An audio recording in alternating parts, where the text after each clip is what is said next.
I first saw 2001 A Space Odyssey a few years ago, and I was highly impressed with the visual effects, and that was as far as my admiration went. Yes, when I first saw 2001 I wasn't really into it. I'm fresh off my 4th or 5th viewing and now I see something that I did not initially appreciate.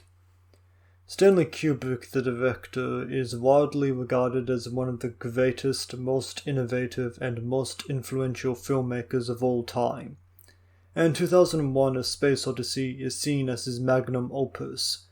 While most of Kubrick's films were met with a mixed reception during their day, 2001 was met with wide acclaim, and Kubrick earned his only Oscar for the film's special effects. 2001 would inspire generations of filmmakers years later.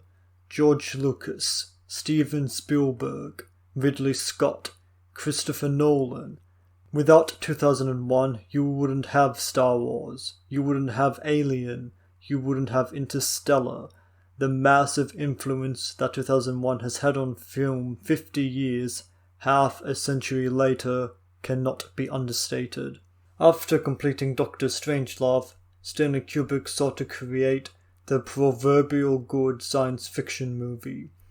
Kubrick met science fiction author Arthur C. Clarke, who offered 6 short stories for adaptation. Kubrick chose The Sentinel, which had an alien artifact dug up on the moon, and from there, Kubrick and Clarke would work on 2001 A Space Odyssey, the screenplay and the novel respectively. Our story is, well, there is a plot, but it's not really about the plot. 2001 is about humanity, evolution, life, death, technology, the past, the future, the unknown, intelligence, where we were, where we're going, space, and violence. But our plot starts in prehistoric Africa with a tribe of hominids coming in contact with a black monolith and learn how to use tools. Millions of years later, humankind is exploring space, discovering more black monoliths. Admittedly, that is a very poor synopsis of the film's plot, but you can't give a satisfying synopsis without simply going frame by frame. The thing to instantly admire in 2001 is the special effects. When I first saw the movie, I was aware that it was released in the 60s, and I was still blown away by the effects, and not just in the context of 1968 special effects. No, these effects hold up. They do. If anything, the fact that these effects predate CGI make them all the more impressive, as while you're watching it and seeing the things that they accomplish, you're thinking, how the hell do they do that? My latest rewatch of this movie was on the Blu-ray, and while the film does look better, the HD transfer makes a few effects more obvious, like the floating pen. It's a pen taped onto a glass plate in front of the camera, but the effect is still mostly seamless. Some other effects are simply crazy. When I first saw this movie a few years ago, I knew that a few of the effects had to be accomplished with rotating sets, but damn it, they're great. The Stargate sequence is simply incredible.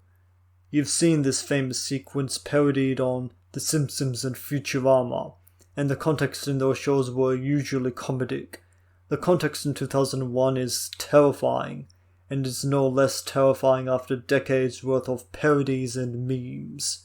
The context in that Futurama episode honestly was also pretty scary. 2001 A Space Odyssey was released the same year as Planet of the Apes, and both films feature 8 people, and Planet of the Apes won an honorary Academy Award for its groundbreaking makeup. It's since become something of an industry joke that 2001 didn't get that Oscar because the Academy thought that 2001 used real apes in the Dawn of Man sequence. But honestly, the ape costumes do look pretty good. 2001 is famous for its use of classical music during its space scenes, which I'm once again realizing has been parodied thousands of times on The Simpsons. Matt Groening has a real boner for 2001. There's an unused score for 2001 by Alex North, and I have little interest to hear it. The classical pieces perfectly complete the space scenes of 2001: A Space Odyssey. HAL 9000 is one of the most famous and most iconic AI characters of all time, and has a real ominous presence. Special props to voice actor Douglas Vane, who voices HAL very calmly, but you still sense pride, arrogance, fear, and other emotions. The film is highly accurate scientifically. There's no sound in space. The spaceships generate gravity via rotation. The crew of the Discovery 1 are in hibernation for their long voyage as light speed cannot be achieved. If nothing else, you must appreciate the science and the effects. 2001: A Space Odyssey is a movie that I suppose requires multiple viewings to truly appreciate.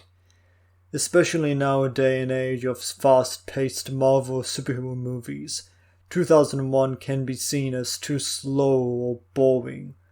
But I can say that 2001 is a good movie. A masterpiece even. A film full of unlimited ideas and poetry and vision.